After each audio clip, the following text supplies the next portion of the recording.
Hi everyone, good morning. I hope everyone is doing well.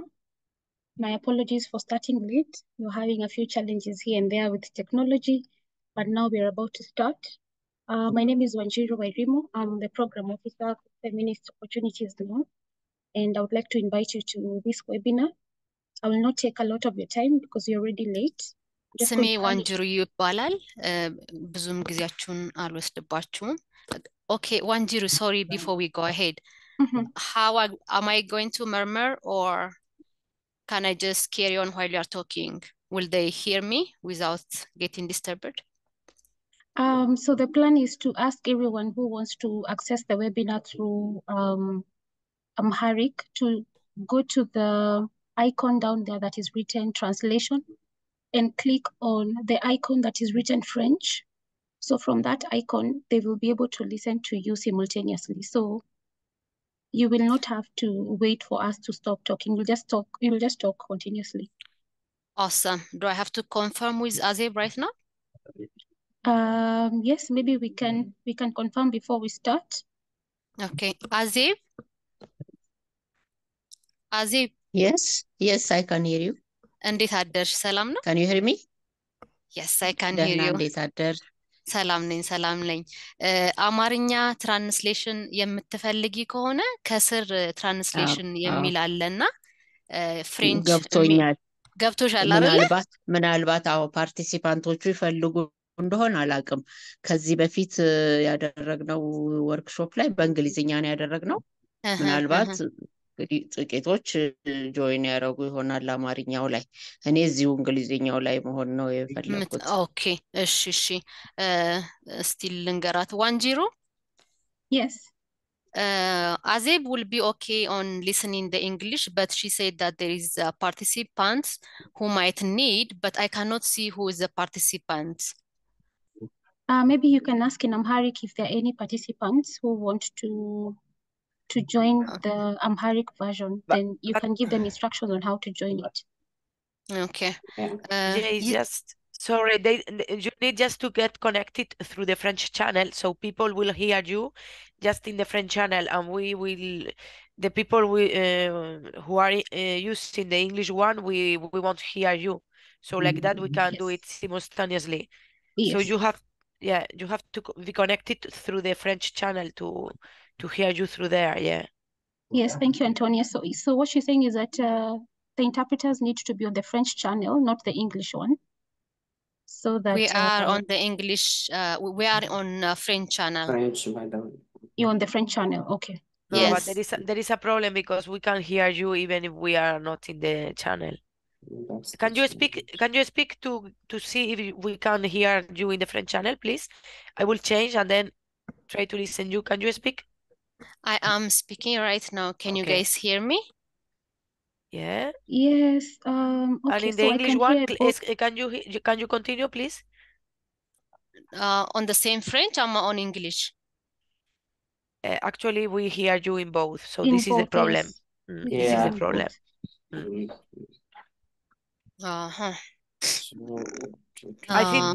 I think you need to go out and connect as interpreter. There is an option for you as interpreter at the beginning, and then. Is there a link that says for interpreters? Yes, there's one that I had sent to Vincent. Mangustu, is it the same link that you sent me? I was trying to join using that it's one. It's the same link. Okay, let's try to leave this room and then let's log in again. Okay.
But maybe you can do the introduction about the project or myself.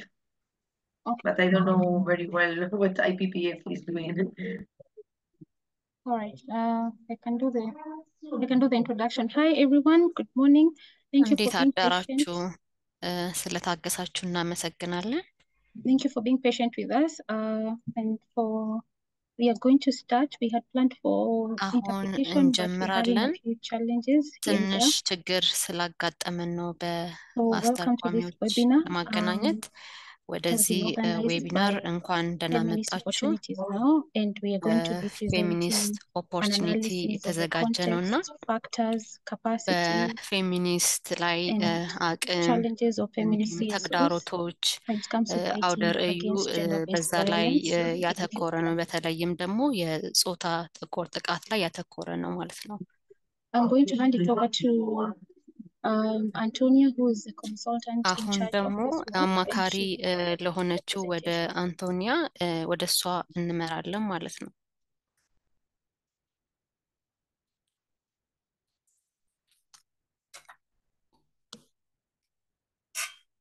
Hi, good morning. እንዴት አደራችሁ? So this is Antonia. Sorry. አንቶኒዮ Now I have a ባላለው problem. Yeah, this is Antonia. And አንቶኒዮ ባላለው I work on this research with my colleague, Asset, which is ከስራ connected. ባልደረባዬ ጋር ነው Sorry, now I በዚህ have a ጥናት problem ላይ with my... የምሰራው። ይቅርታ አድርጉልኝ።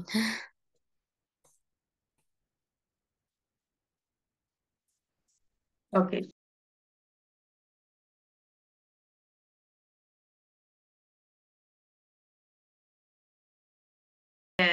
In this research on በዚህ ጥናት ላይ ነው የምንሰራው። civil society organizations that are working on GBV. Okay, በጂቢቪ ላይ ነው የምንሰራው ብዙ So the ጊዜ research በጾታ was ተኮር ጥቃቶች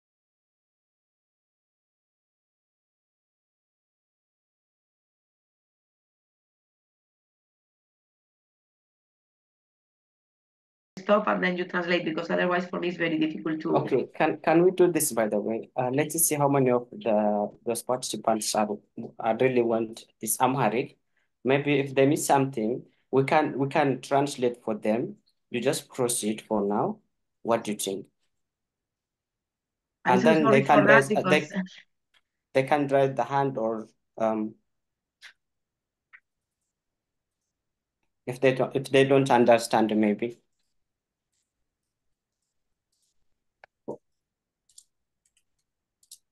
Hello? Maybe you can ask that question again for them to hear it and respond. Yeah, okay. So now what we do, like let's confirm with those Amharic speaker.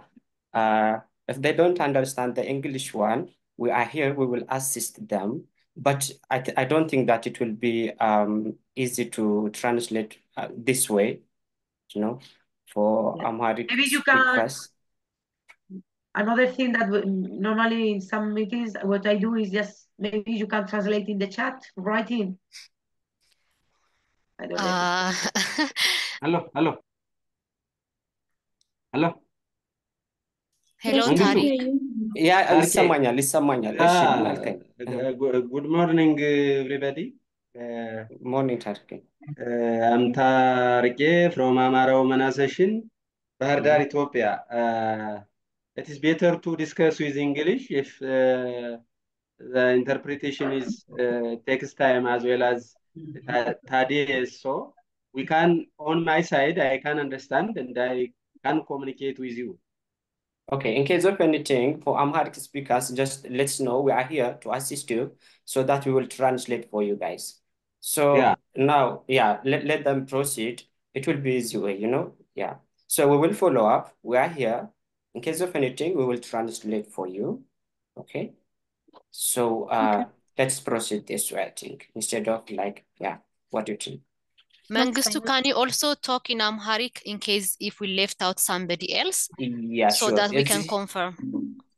ኦኬ አሁን እያልኩት ያለሁት ምንድን ነው፣ ምናልባት አብዛኞቻችን አማርኛ እንግሊዘኛ ስለምንሰማ እዚህ ጋር ፓርቲስፓንት ያላችሁት በሙሉ የምትካፈሉት በእንግሊዘኛ ይሁንና ሰዓቱንም ለመቆጠብ ያልገባችሁ ነገር ካለ እጃችሁን በማውጣትም ሊሆን ይችላል፣ አው ደግሞ ቴክስት እዚህ ጋር በመጻፍ ወደ አማርኛ እንዲቀየርላችሁ መጠየቅ ትችላላችሁ። እኛ እዚህ ፎሎ እያደረግን ስላለን ለእናንተ ኢንተርፕሬት እናደርግላችኋለን ማለት ነው።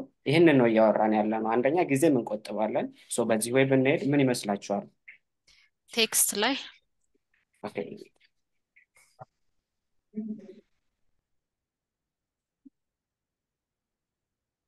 Hello everyone, good morning. Okay, good morning. So shall I go? Shall I start? Yes. Okay. Okay, well, sorry for this starting. Well, I'm Antonia Carrion. Okay, I'm one of the researcher of this study, and I have here my colleague Asib, which is online, which is the expert in Ethiopia. Okay, so this research was conducted in 10 countries to know more about the feminist civil society organizations that were working on GBB. I will explain later what we consider as feminist and how the target was chosen. Today, so we are consultant that we collaborate with the partner of this project. This project is in 10 countries, as you see in the screen. So we were working in three different continents. Okay, in Latin America we had Mexico and Colombia. In Asia, we had Bangladesh and Sri Lanka. And in Africa, in East Africa, we had Ethiopia and Kenya.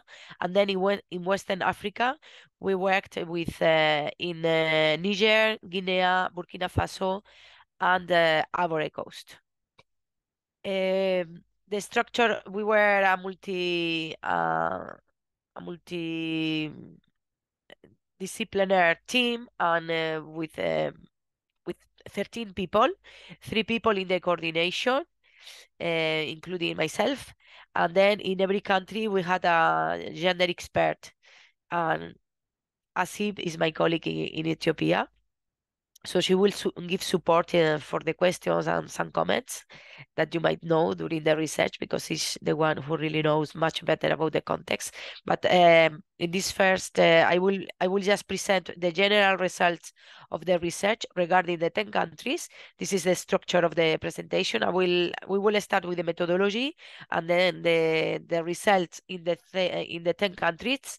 And after that, we will focus on Ethiopia in some key aspects, okay? Then the research, as I explained to you, this about the methodology, this was the composition of the team. And then in total, we did, we used interviews, focal group discussions, and an online survey to get data, to collect data. I saw, because in the chat you was introducing your names and introducing yourself, I recognize some of the organizations. So I know that some of your organizations who are here today, which are here today, you participated. So thank you very much. In where I know that Azeb already said that, but after the data collection, but I would like to thank you directly. And then in the total, we had in the 10 countries 123 interviews, and 19 of them were conducted in Ethiopia, 11 with civil society organizations. The rest was with institutions, United Nations agencies, and we developed the interviews in 3 regions. And maybe Azep, if you can write maybe in the chat the name of the regions, because I don't know how to pronounce them, and yeah, to be sure that they understand. Then and have you started moving the presentation? We are still on the first page. We are in the. Can you see the data collection in 10 countries? No, we are seeing the first page, the first PowerPoint presentation page. And now it's moving or not? No. Oh, okay. So I will. Today is not the day for technology. Today is clearly a Friday. Yeah. I don't know what is happening. There's something weird here. Where? Can you see it now, the presentation?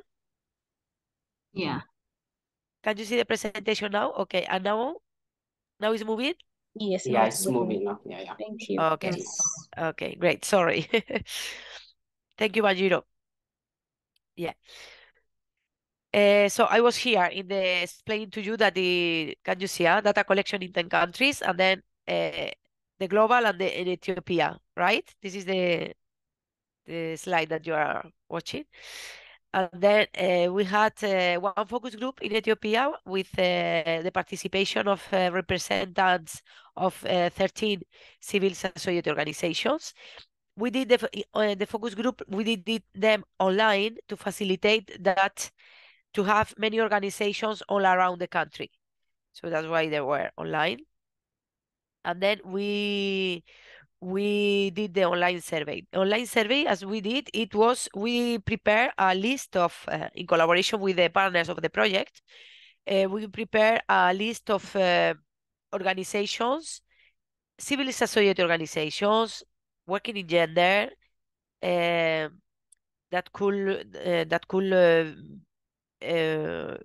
we invited to participate. Then we send the mail to 60 of these organizations, but just 44 started the interview, which is normal because there is a general mailing, and then but 44 is a high rate in comparison with the other countries. In other countries was much challenging to much more challenging to get many organizations clicking the link to start the questionnaire.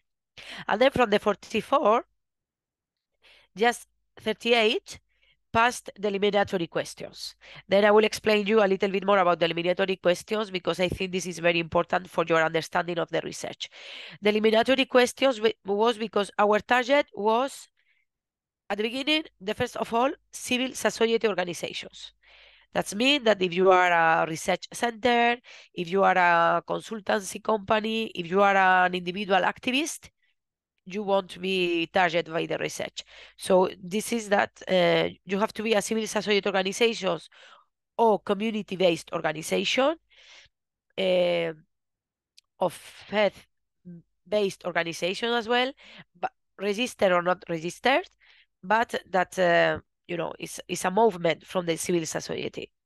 And then the second criteria was to be a feminist, in the sense that feminism is the promotion or to have the objective of promoting equality and equal rights between women and men.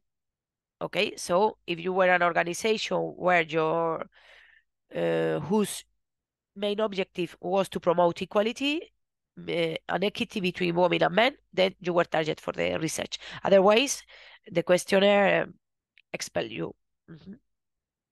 And then the last one was that you were working on GBV, on gender-based violence. If you are working in economic empowerment, if you are working in other fields, then we were not also targeting this organization. That's why we passed from 44 at the beginning to 38 that we were in our target, and then all of them answered the questionnaire, the full questionnaire.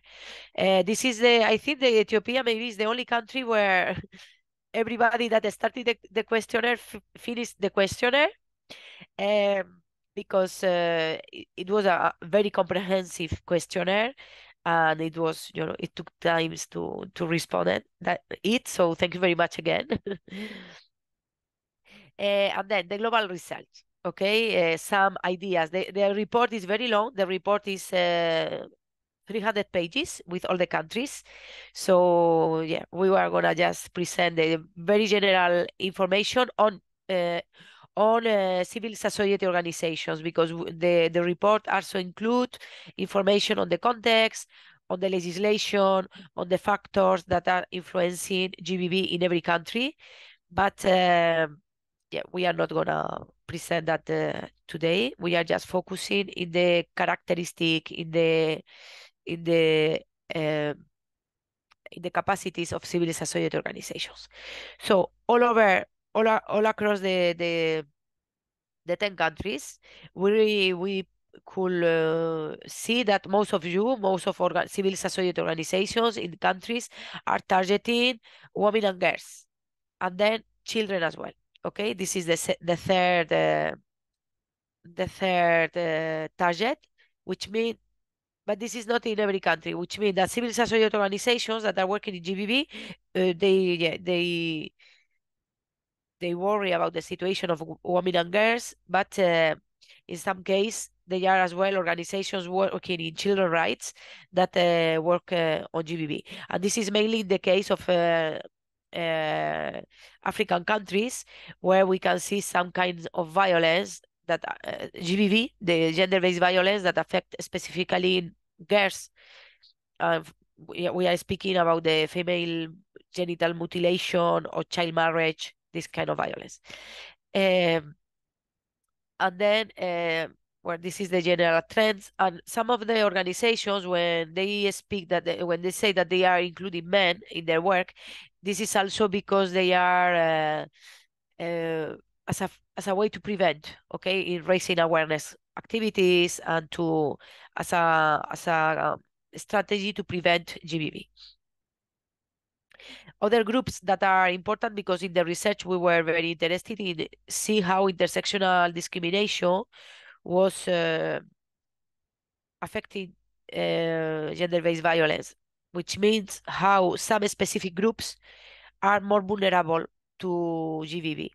For example, as people that are refugees, IDPs, okay, internal displaced people, or other minorities, as for example, sex workers, or people which is in the group that we call LGBTI, which is people that is not, they don't conform, let's say, with gender rules, okay?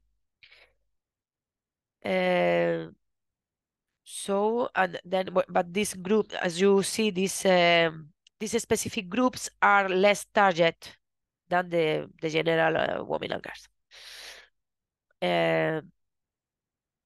Regarding the kind of violence that you are addressing in 10 countries, we see that the first of all is the sexual violence, but there are but the difference is not very big as well with organizations that are just working on psychological or physical violence, even economic violence, and then sexual and reproductive rights. These are the five areas of intervention that you are addressing the most in all these countries. After, we have other kinds of violence, more specific, that might vary depending on the country and the specificities of the context in every country. As I said to you, for example, everything which is related with female genital mutilation, child marriage, forced marriage is much more present is a subject that in Africa, for example, African countries, where many organizations in African countries are working on. Regarding, for example, feminicide, this was much more in Latin America. Okay. Regarding the kind of activities that the organizations develop, most of you are working in raising awareness, capacity building, and capacity building on advocacy, but less on advocacy directly to the institutions or case management and everything which is related with the legal support. The case management is an area where you agree all in saying that this is very important, but the capacities that you need are much more, and then it's difficult. It's a difficult. It's more challenging, and as well the justification was that many organizations prefer, well, if they have to choose, they prefer to focus on prevention, okay, more than in the response. So this is something general that affect to the all countries. Regarding the budget, this is definitely the challenging issue, and the funding. But in Ethiopia, the organizations that participated in the research, that were 38, is not bad. In Ethiopia, you are among the 3 countries where the budget is higher. How did we measure this? We asked you what was your budget, and the maximum amount was 50,000 euro per year, and most of you, the majority, 53%, you have more than this budget per year. We agree that this budget that we introduce as maximum is not a lot, but that's why. But we did that because there are many organizations, and if you see the data from other countries, there are many organizations that in other countries that have much less than that. You know, so there are many organizations that have just between maybe 20,000, 50,000, and many that have less than 20,000 euro per year. For example, the country where more organizations have less than, for example, we have Colombia with 29% of organizations, and Mexico with 24% of organizations that have no budget directly. So, and 10% in Niger, 10% in Sri Lanka, while in Ethiopia is just 5% that are working without budget. This is regarding our target. I mean, the civil society organizations that participated in our research.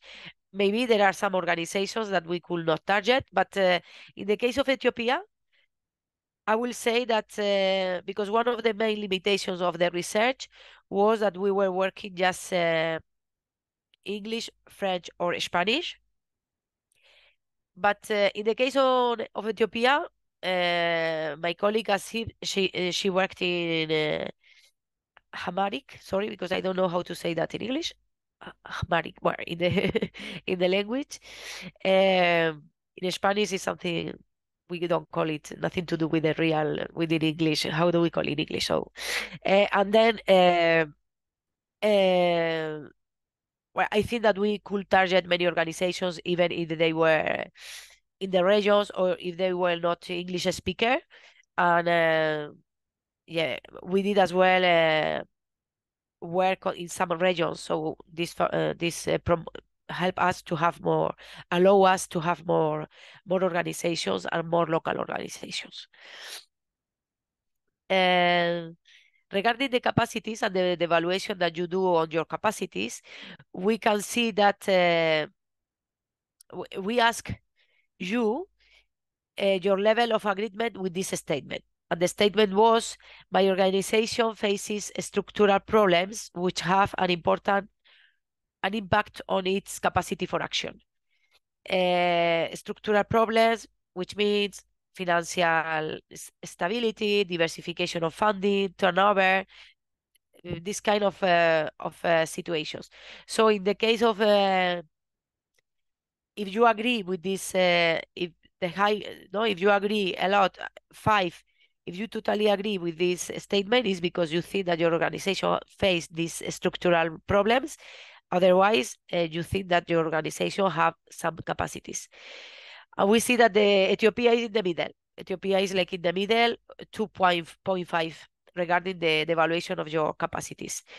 But in general, the 3 countries where organization estimated that their capacities were lower was Kenya, Mexico, and Colombia. Okay. In general, as you see, from 1 to 5, the maximum score is Burkina Faso with 286, which is not as well very high. So it does mean that in general you agree that you have this kind of barriers and problems. One area of the research was to analyze, and more from a qualitative point of view, how do you evaluate your environment in which you are developing your activities, regarding the support that you receive from institutions, the support that you receive from the communities, and your mainly regarding that if you feel that you are supported by your environment to develop your activities, or that you are facing barriers. So generally, in the 10 countries, there is a general trend, which is that you evaluate the context as challenging to work on gender or GBV aspects. And this context might be challenging even until the point to put you at risk, to put you in a risky situation. Some of the concern, you are concerned about your security and integrity. In some cases, working in some aspects, and the threats can come from perpetrators, from the institutions, from communities. And the problem, even if you don't feel totally safe, you don't trust, and you think that the existing mechanism in the country to ensure the protection against threats and attacks on the security are not enough. Okay, this is a general trend. It's true as well that in the case of Ethiopia, as we will see later, is one, even if these threats were as well identified, but this one mainly in some regions that are more at risk. In general, it depends on the region. There is a variation of the region, we can say. Okay. In general, you feel as well that the level of implementation of legal measure to fight GBV is not enough, and you don't feel completely supported by national institutions. And this is, in the case of Ethiopia, is not the country with this happened the most. But as I said, it's a general trend. But we can find very differences between countries, and Ethiopia is one of the countries where this score was a little bit higher, with a level of satisfaction that was a little bit higher than in the rest of the countries. In general, you also identified community barriers for the eradication of GBV. Some leaders were identified as opponents to intersectional feminism, or these activities that are related to the fight to GBV.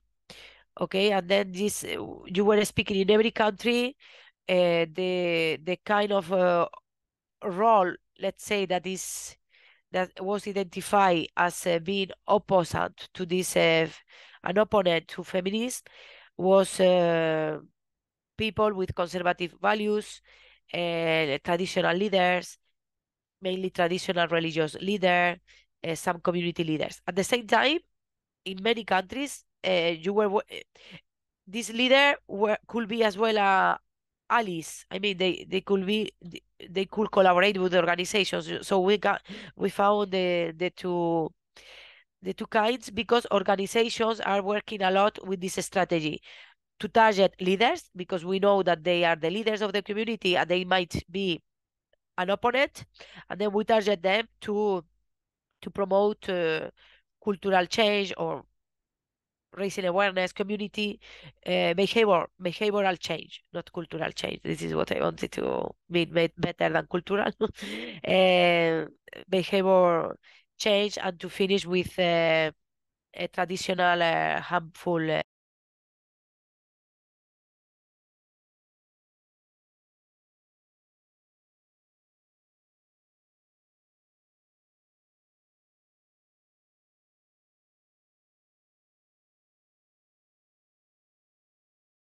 and then physical, psychological violence, and sexual and reproductive rights, and then economic violence. Okay, we see as well that in the case of Ethiopia, everything which is related with children rights and GBV on children, like female genital mutilation, child marriage, and forced marriage, are a field of intervention as well for you, including human trafficking. I will say that Ethiopia is the country where more organizations, including as well human trafficking, because it's the half, and this was not in the other countries. Regarding the areas of intervention and following the trends of other countries, most of you are working on awareness of GBV targeting populations. I mean, raising awareness on populations, and then capacity building on GBV prevention, and then capacity building on GBV advocacy. Okay, and the fourth one of the areas is capacity building on the protection of survivors of GBV. Okay, this is the areas, and as well as in the rest of the countries, the areas in which we have less organizations working is advocacy, targeting institutions, and as well in research as well.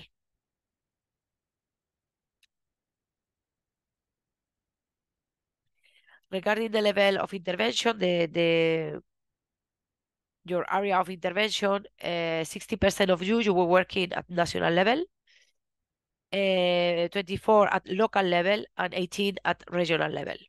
Okay, and regarding targeting populations, as in the general trends, most of you are targeting women and girls and children. And then the specific group that you were targeting in a higher way regarding specific vulnerable groups were people living with disabilities, with IHV, or migrants, refugees, and IDPs. These three specific people were as well included in the activity of 30% of organizations that work in the research. Regarding your capacities, to how many people can you assist during a year? This was another question that we were introducing. We see that a large majority, 63% of you, can assist more than 200 beneficiaries per year, and only 13% of you, sorry, 13% of you can assist less than 50 per year. So this might be the smallest organizations and organizations that are working just in very specific areas. Regarding sex worker, Ethiopia is one of the countries where they are targeted by, this group is targeted by a higher percentage of organizations, 35%. And we included a specific question to understand how many of you were just targeting LGBTI communities, individuals that are not, that do not enter in the gender traditional roles, and then it was just 5% of you. Regarding the financial capacities of the of the organizations, we ask how was your budget, how much was the budget, and who was the donors, right? So we see that similarly to the other countries, where the first of all, as I explained before, is that you have the higher, I mean, among the 3 countries with a higher budget, okay? And then the main donors are international cooperation funds, 69%. And then you have an important contribution of funding provided by individual members, okay, of the organizations. In general, in all countries, the contribution of international donors is key to for organizations working on GBV. And then when there are some, and in the case of Ethiopia, we explain the fact that you are among the countries with the three higher budgets, let's say, is because these 3 countries, which are Bangladesh, Kenya, and Ethiopia, are countries where we can find as well many humanitarian situations or humanitarian settings where a high number of organizations work, and mainly where the international community address fund to for humanitarian aid. It's not always GBV, because we know as well that you highlighted in the research that many of the funds, they go for other sectors like wash, shelter, and not to work on protection and GBV. But that even if this is like that, we see that GBV is much more related to humanitarian action for donors than that other, no, that for development, for example, or yeah, or other kind of funding. And then regarding, we are also asked about how the situations in how was the situation during the last 5 years, and how this situation affected the availability of funding, the capacity to assist people, and the coordination with other actors. So in Ethiopia, of course, the source of instability were linked to the conflict in this Tigray, Amhara, sorry, because I don't know how to pronounce, Afar and Oromia regions. And then, of course, the country was as well affected by the pandemic, the COVID-19 pandemic. And then we have to add as well, in the case of Ethiopia, natural disasters. So these situations made that even if that funding is more challenging, because even if maybe you have more donors and there is a humanitarian aid, but the multiplication of risks and the multiplication of disasters make the access to this funding more challenging. And then in the 64 of cases, you agreed on the fact that this situation reduce your funding. And then you don't agree a lot about if this situation increase or reduce the number of people that you assisted. For example, we see that in 42% of cases, the number of assisted people were reduced, but in 39 increased because of this situation, and the same regarding the coordination with other actors, stakeholders. And then another area of study was the capacity, the communication capacity that you have. And we were asking how much of you have a communication strategy. In the case of Ethiopia was 66%. And what are the tools that you are using? And then most of you, as in the other countries, you are using the most to communicate and to communicate social media through the website, through Facebook, which is the first, and then websites. And you are using as well Twitter. In 45% of you are using Twitter, which is not common in other countries. There are other countries where civil society organizations, they don't use Twitter that much. So you are among the highest, with Kenya as well. Regarding the specific capacities and on the specific areas, we were asking you to score yourself on your capacities of this of fundraising, intersectional feminist approach, self-protection against feminist opponents, a series of areas, and then you identified that the areas where you were more at least, where you were stronger, were related with gender-based violence, the knowledge on gender-based violence, on gender mainstreaming, and project management.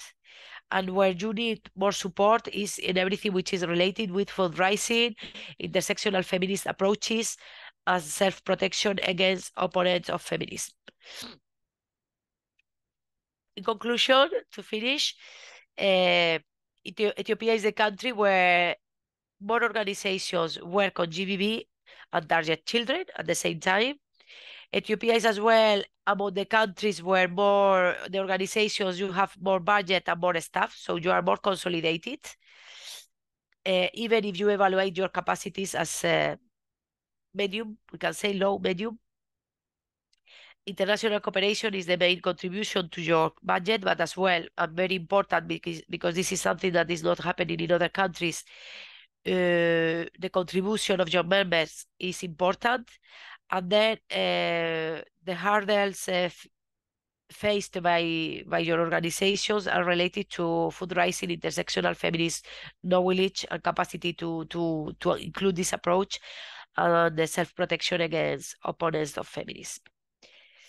Well, I don't know, but maybe I'll see if you want to add something, or maybe to... I think the presentation was very good. It is better if we go ahead and respond to the questions my participants might have. Thank you so much. Thank you, Sir. Thank you. We have one question on the chat from Mr.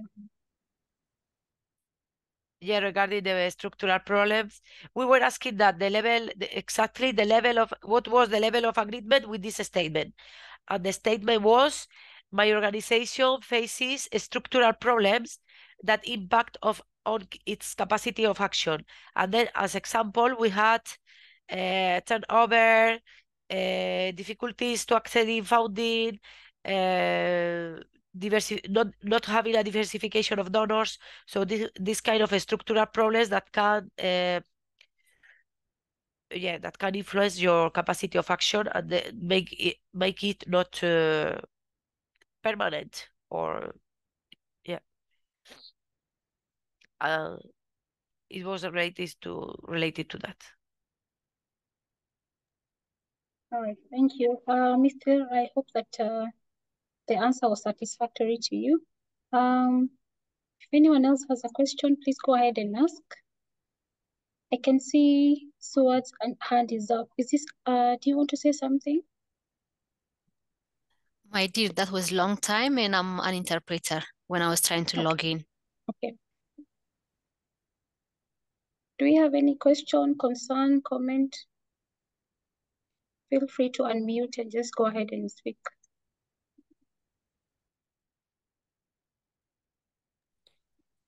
ጥያቄ ካላችሁ ማንኛውም ጥያቄ መጠየቅ ይቻላል።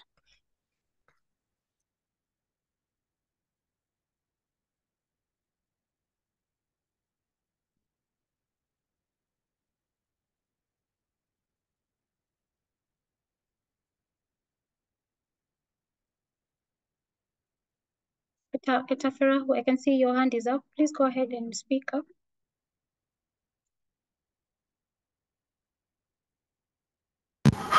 Can you hear me now? Yeah, Yes. good. Good morning, everyone. I was not able to communicate with you because the internet was down here, and now the electricity came, and also I brought my this apparatus. I left it somewhere, and then I have to bring it. So in between, the time was over. Sorry. So I haven't heard. It was a short notice. I didn't know for what this meeting was. One. It was just to register only, and then I registered to participate. And the second thing is that it was a study, I think, a survey, a kind of survey. They were displaying. I was not there from the beginning, so I came in the middle. So I do not understand, but I think such kind of surveys is important. So to tell us where we are and what we do, it will give us a guide. So this is just what I can say. Thank you. Thank you, Eta, for being very honest about it. Don't worry, I understand the challenges that we face when it comes to electricity in Africa, but we will share the recording and we will also share the report. So you'll be able to catch up on what was discussed, what was presented, and you can even be able to see the data from the other FON countries that we are supporting. So thank you for being here, Eta. Thank you. Do you have anyone who wants to ask a question, share a concern, or say something?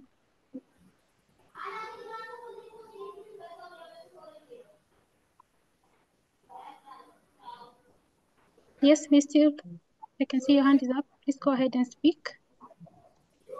Thank you so much. Thank you, the presenter, for the nice and brief presentation. Really, we are so much glad to get such data from Ethiopia, and also we are very much excited to see the global pictures, even though the research is focused in limited countries, but it is very exciting to see such results. And I would like to thank the presenter, Anthony, I think, if I'm not mistaken. Actually, I tried to display my question in the chat box. The first question, I have two additional questions. Just to introduce myself, my name is Mr. Alabacho. I am from NEWA, Network of Ethiopian Women Association. My second question is maybe one of the root cause of gender-based violence in Ethiopia is somehow related with poverty or economical related problem. If possible, it would be nice to hear the commitment of FON with regards to empowering the survivors of JBV with the support of economical intervention. I think it's good to hear that. It's actually beyond the research, but the finding shows us most of the intervention that focused on physical violence. So physical violence and sexual violence are the most, I think, maybe the main intervention areas. I also tried to look over the LGBT interventions regarding to the JBV may focus on LGBT target audiences, that is 5%. I think this shows from the Ethiopia side. I think it would be nice to hear how can you explain this against the law of Ethiopia? Are our CSO are working on these areas? If there is any law revision you may know, can you explain this for us? This is my questions.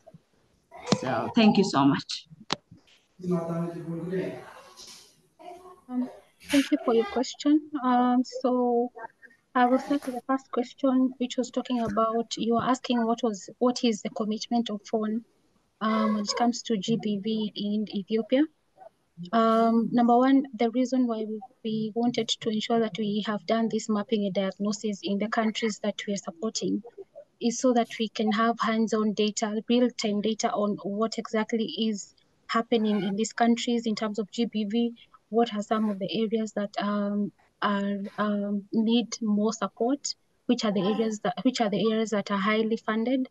And so we are planning to use the results of this mapping and diagnosis to ensure that we are going to fund the organizations, the feminist organizations that are in most need. So we have seen that most of the funding in Ethiopia is going to physical violence, and also most of the organizations that participated in this mapping and diagnosis are having are supporting children who have been affected by GBV. So at the moment, right now we have a number of organizations that we have funded in Ethiopia. And I'm very excited to say that it is a mixture of organizations that work in different sectors of GBV. And it is also including organizations that work on LGBTQ plus activities. We are very aware of the fact that in Ethiopia, it is criminalized to be in these kinds of communities, but that does not mean that these communities are not existing within the country. So most of them are in existence. Some of them are actually working to ensure that they can support their beneficiaries who are sometimes attacked, who are facing a lot of difficulties and challenges. But the thing is that they function underground because of security purposes. So I will not be able to share the names, but I'm very I would like to confirm that yes, we are working with these communities, and we are going to continue to fund organizations in Ethiopia for at least the next until 2026. At the moment, we are in the final stages of selecting organizations that will be working on advocacy issues in Ethiopia for Window 3. And then we have one more round of Window 1 and Window 2, which are coming up in a few months. So our commitment is still very strong, but for the last windows that are remaining, we are going to choose organizations based on the mapping results of this diagnosis, just to ensure that we are able to fill in the gaps in terms of what are the actual needs of the organizations, of the feminist organizations in Ethiopia. I hope I have been able to answer your question. If there's something that I've not tackled, please go ahead and maybe ask. And Antonia, if you want to add something that you felt that I should have mentioned, please go ahead and add. Yeah, regarding the I will, because she was, if I understood well, she was as well asking why the percentage of these of organizations on working on LGBTI, let's say, issues is very reduced. What I think that I wanted just to say something, because we know that this is where FON project is targeting as research from the point of view of researchers. We know that this is, of course, a very challenging and very sensitive issue, because in countries like Ethiopia, in other countries is much more, we can say. And because we try to do a standardized research, right? So it was with the same questions for the 10 countries. And then we have many differences between the sensitivity of this issue. For example, in Latin American countries, it's not sensitive at all. In other countries, it's more than in others. So Ethiopia was it was not, yeah, it was not about because there were some countries where it was not possible at all introduce this subject as a researcher. Okay, so I think that this, of course, related to the law and the sensibility of this issue. So, and maybe there are many organizations that are afraid as well of saying that they are addressing this issue. Trying to support people, which is from a point as a researcher as well and a foreigner researcher. I know that many times we use there are some vocabulary that we can. I think this is influencing. There are some vocabulary that is very related with East Western countries with like yeah, it's understood as negative because it's coming from abroad, let's say.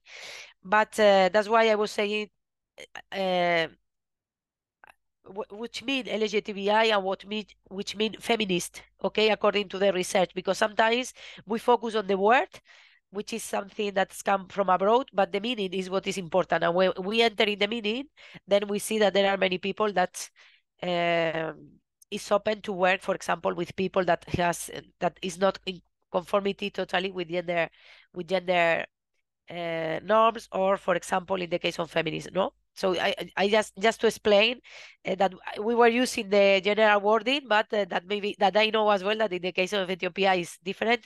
Maybe my colleague, which is the expert for the context, want to add something, but I wanted to say that as a external, right? And yeah, maybe I said you want to complete me or to correct me. No, I agree with you. No, think but you my said colleague something. Azib, she is Oh, okay, maybe okay. she has the hand, but maybe it's okay. And then we have you were speaking about the factors on GBB. We can find I'm the sorry, I was mute. Sorry. yeah, because I I was just wanted to add that realizing the sensitivity of the issue of LGBTQ, we didn't mention this issue during the interviews and during the group discussions. It was only included in the survey. This is what I wanted to say. yeah. So yeah, as I Did you said, hear me? yeah. Yeah. Yeah. I didn't remember this specific information, but it's true because in some countries, effectively, we could not even include in the survey the topic. In some countries, in Ethiopia, was just in the survey, but not in the during the interviews. Yeah, I remember it now. And uh, so you are in the country, you were among the countries where this issue was more sensible. And then regarding the factors on GBV, we have a common factor, which is gender inequality. And everybody, more or less, all the organizations agreed on that is gender inequality is the root cause. And then this is causing as well related to the economic situation in Ethiopia was mentioning as well. I was looking now at specific answers on the interviews that maybe my colleague will complete me for sure because she was on the field. Many people was telling about this situation, gender inequality and economical crisis, increase women dependence, economic dependence from men. And then this is a factor of GBV because women are dependent. And of course, we have other factors as the conflict and natural disaster that are increasing as well, GBV, and cultural. The other three factors that was mentioned was the cultural, how do you call it? Not, yeah, I think people was speaking about cultural norms, and as well they were mentioning ineffective policy implementation of laws and some cultural and religious practices. These were the if I remember well, but Azib, yes, go ahead, please. If you have other.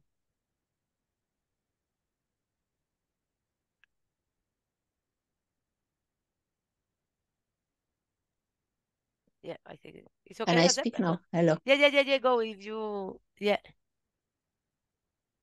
Yeah, the internet is being is challenging. Anyway, I think you gave a good response regarding the economic situation.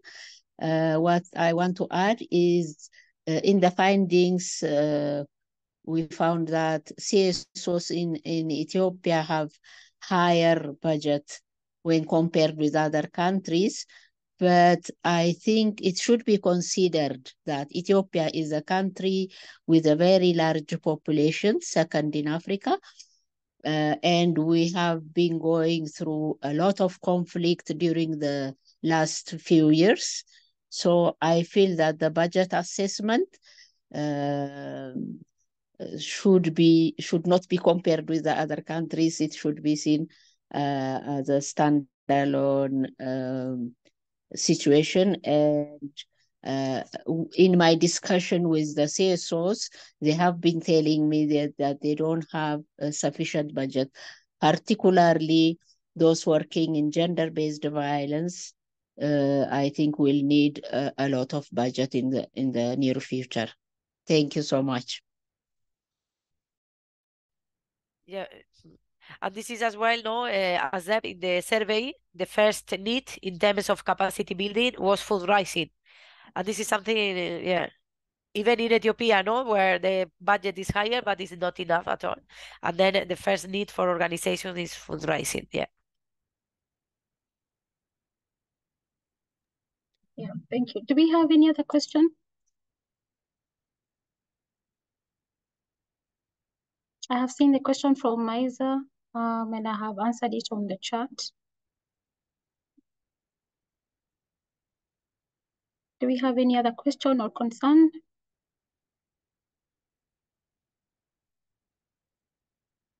I can see Azeb's hand is up. I'm not sure if it's an old hand or a new hand. Sorry, it's an old hand. Sorry. Okay. No, it's a new hand. It's me, Etafero. Yeah. Thank you. I think I came. I told you that I came in at the end, toward the end. So I was learning from your questions and answers. And may I ask if this study has any suggestions and ways forward? What can we do? What can we do? For example, it was Mistra, I think she asked about the economic reintegration, Maza or Mistra. They suggested that the economic reintegration is very important. What you are doing, even she was asking, with our cooperation in Gondar for survivors of GBV. Of course, even if it is very small, FON is supporting a little bit of economic reintegration in our project. Of course, this was not enough. It has to be continued because of the damage it happened in the north during the North conflict was very much huge. And GBV is still rampant in that area because, as you said, as you mentioned, Wanjiru, the humanitarian support is related to GBV, directly related, because if there is no humanitarian support on board, the GBV is continuing. So this economic reintegration is very important. GBV is one of the cases, the hot issues in our case, in our project areas. So is this study suggests about the economic reintegration? Or what is the suggestion at the end? What is the way forward? This was my question. Thank you.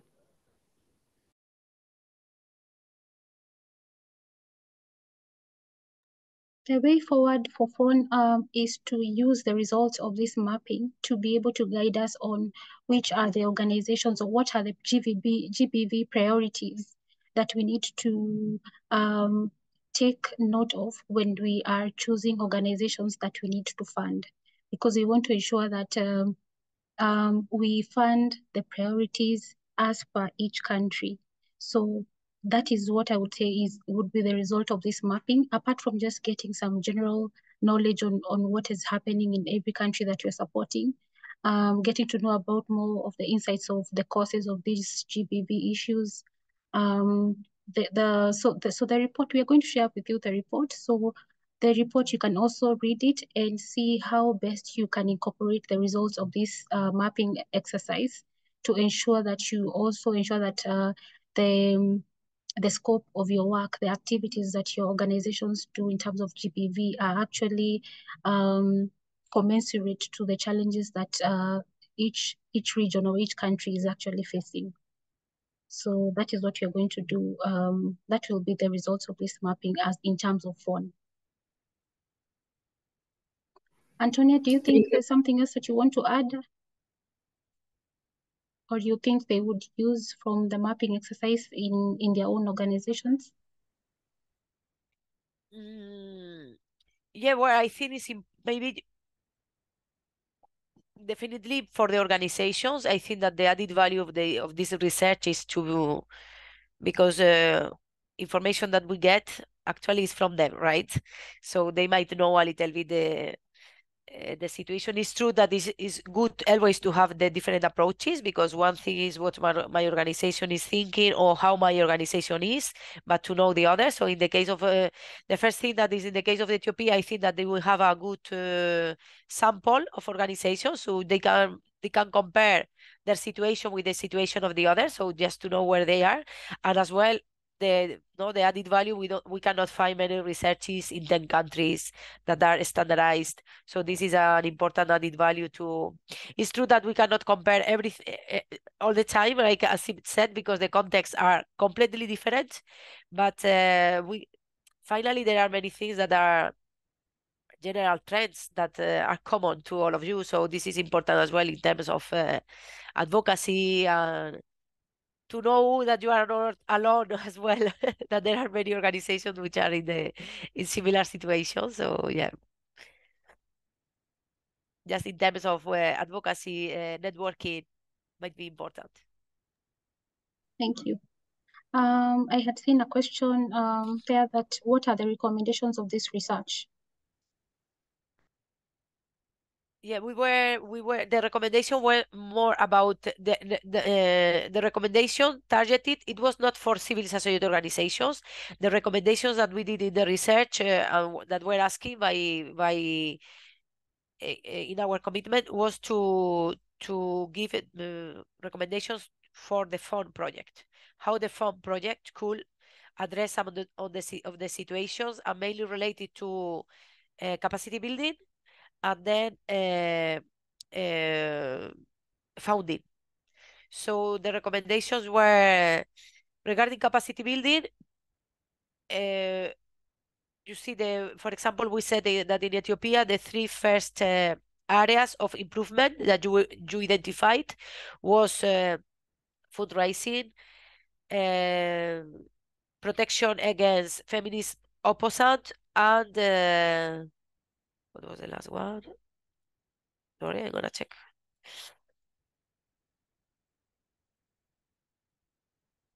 And intersectional feminist approaches. Okay, so this is very similar in every country. I mean, these three topics in many countries, they were among the lower scored in terms of capacities. So we said the first recommendation was to, when they are going to develop trainings, to focus on this aspect. So the research was very important for that, I guess. And then regarding the funds, we were giving some recommendations to ensure that the grassroots organization can access this kind of funds. And then the many organizations, you were speaking about the difficulties to follow all this bureaucracy, how do you say that in English? Sorry. The administrative procedure that was difficult, because finally there is a fund that want to go to smaller organizations, but as well the administrative procedures, that procedure from international donors are a little bit complicated. So they were finding ways to facilitate this. And then we were speaking, it was necessary to do restricted list invitations or open invitations. We recommend according the information that it was better a restricted invitation, because even if it's limiting the number of people that can apply, the number of organizations that can apply, as there are not many organizations that will be founded, it's not worth it to do a general call where you will have many applications. You will make civil society organizations to work a lot, and finally without many possibilities to get the fund. So it was better to reduce the call, target the call very well. I mean, to target the call, what is what you want to found, to not make people, organizations working without having possibilities of really accessing these funds. So in general was a little bit that. I don't know why, Gino, if I forgot something, because it's a long time ago. But Thank you, Antonia. I can see Aminata's hand is up.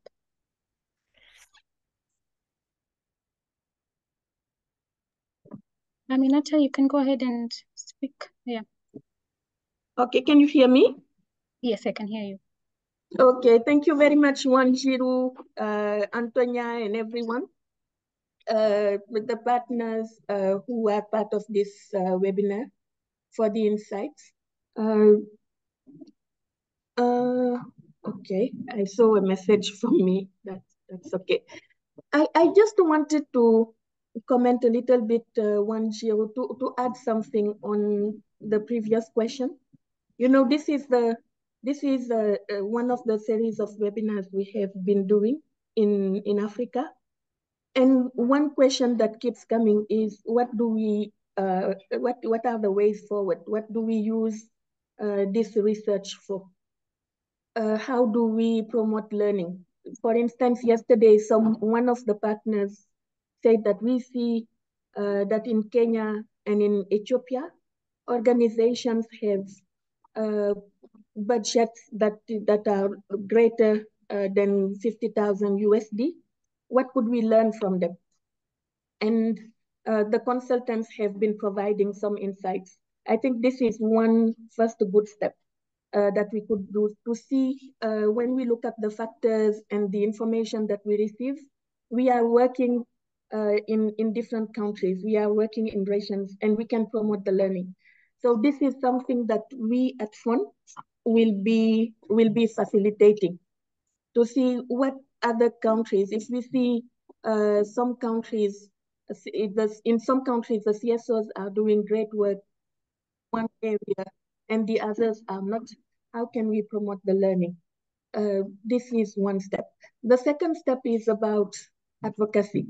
I see that you are already doing advocacy at national level. And this is something that all the organizations are interested in. And within FON, something that we have been talking about again and again was that we need to really use this, the results of this research as a basis of an advocacy plan that we can again facilitate. Many CSOs work on the same theme, on the same domain, yet they don't know each other. They never speak to each other. So something that we would like to do is, in each country, we try to develop an advocacy document that takes into account the intersectionality aspect. You see, some will work on gender-based violence in conflict circumstances, some others will work on harmful traditional norms, and so on. So how can we really make all the CSOs sit together, develop a document that will be used to advocate to lobby your government, to lobby the African Union. This is a great opportunity that you have it in Ethiopia, in Addis, and so on, and then transform the lives of the women, girls who suffer from gender-based violence. So this is one way, and I really look forward to seeing this in Ethiopia, not only in Ethiopia, in all the 6 countries we are in. And the other one is this research is also for you. You are already working on GBV, and we have developed this research to see what are the main elements that you could also use as insights. I hope you have some insights from these the results of this research that you can use to strengthen the programs that you are already doing. If you see in Kenya, there is in Ethiopia, maybe there is a weak area which is a priority, where there are huge needs, but the organizations are not working on it. How could you, as a feminist CSOs, tackle those, maybe as an individual organization, or maybe as a network or consortium? So this is really, we hope that this is something that you are going to use, and we, as Wanshiru put in the chat box, we are going to share the report, and we are also going to develop country documents, a small summary of country like a leaflets, where we put the main highlights of the research for Ethiopia, for Kenya, for Cote d'Ivoire, and so on, and then share and see if this is something you could use for your advocacy work or for networking, coordination, and so on. I hope I didn't take long, Wanjiru. No, you did not. Thank you for providing that clarification. I hope this has answered the question, and it has provided some more clarity. Do we have any other question or concern?